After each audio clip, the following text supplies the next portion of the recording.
Hi అండి, అందరూ ఎలా ఉన్నారు? బాగున్నారా? నేను బాగున్నానండి. ఇవాళ ఏంటో తెలుసా అండి, ఇది చోలే చోలే చేశాను. దీని రెసిపీ నేను మీకు పంపిస్తున్నాను.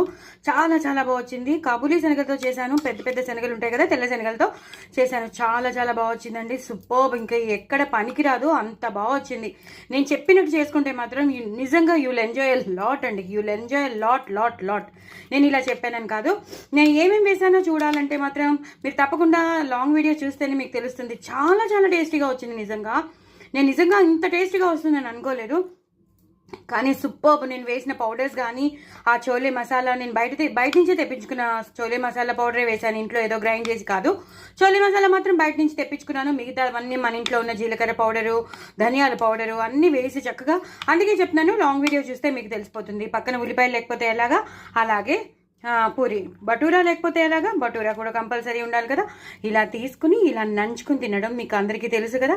ఇలా పెట్టుకోవాలండి. ఇలా పెట్టుకుని తింటే సూపర్బ్ ఉంటుంది. సో నా ఛానల్ మాత్రం సబ్స్క్రైబ్ చేసుకోవడం అసలు మర్చిపోద్దు. చాలా చాలా టేస్టీ అయినవి.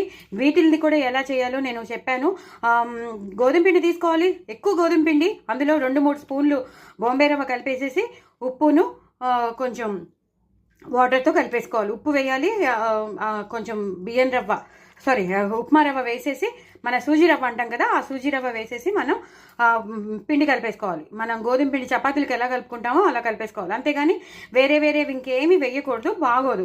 ఇలా తెల్లగా ఇలా బటూరా లాగే ఉండాలి. సో అందుకని చెప్తున్నాను, ఓన్లీ గోధుమ పిండి ఎక్కువగా 2 to 3 స్పూన్స్ సూజీ రవ్వ అంటే బొంబే రవ్వ వేసేసి, తగినన్ని నీళ్లు పోసేసి చక్కగా చపాతీ పిండిలాగా ఉప్పు వేసేసి చపాతీ పిండిలాగా కలిపేసుకోవాలి. ఇలా ఆనియన్స్తో నంచుకుని తింటే ఒక రేంజ్లో ఉంటుంది. ఎంత బాగుంటుందో. సూపర్బ్ అంటే సూపర్బ్ అండి. చాలా చాలా టేస్టీ అయిన రెసిపీస్. నా ఛానల్ మాత్రం సబ్స్క్రైబ్ చేసుకోవడం అసలు మర్చిపోద్దు. చోలే మాత్రం చాలా బాగా వచ్చింది. దీని రెసిపీ పంపిస్తాను. ఇదైతే షార్ట్లోకి వచ్చేస్తుంది, ఇదైతే లాంగ్ వీడియోలోకి వస్తుంది. తప్పకుండా చూడండి, ఎంజాయ్ చేయండి. పిల్లలైతే వదిలిపెట్టరు, మీరు కూడా వదిలిపెట్టరు. మళ్ళీ చేసుకుంటారు. నా కామెంట్ బాక్స్లో మాత్రం పెట్టండి, ఓకేనా? నా ఛానల్ మాత్రం సబ్స్క్రైబ్ చేసుకోవడం అసలు మర్చిపోద్దు. బాయ్ అండి.